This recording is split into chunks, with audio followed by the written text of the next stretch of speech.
Les 4 projets que vous nous avez présentés cet après-midi sont tous d'une très, très grande qualité. Et surtout, j'y reviendrai, ils répondent aux besoins des femmes victimes de violences. Donc, je ne peux que m'en réjouir.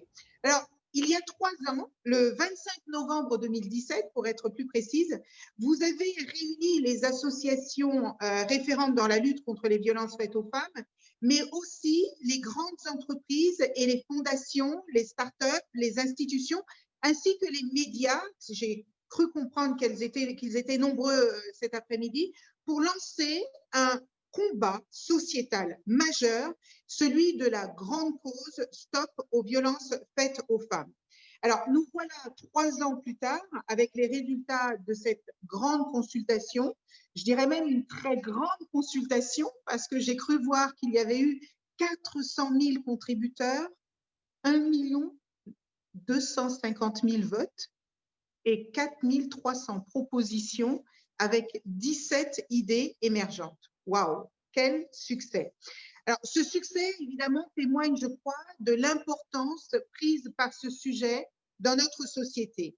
Et je considère qu'une société se définit essentiellement à la lumière des combats qu'elle décide de mener.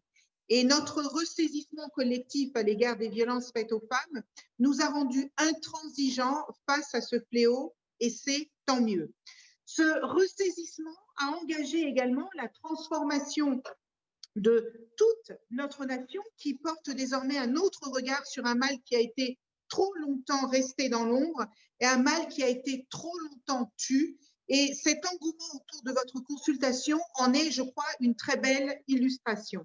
Ce regard exigeant nous oblige maintenant à accélérer encore davantage nos efforts, et ce regard nous intime d'adopter en la matière une véritable culture de résultat, parce que nous n'avons pas le droit de ne réussir qu'à moitié sur un sujet si important.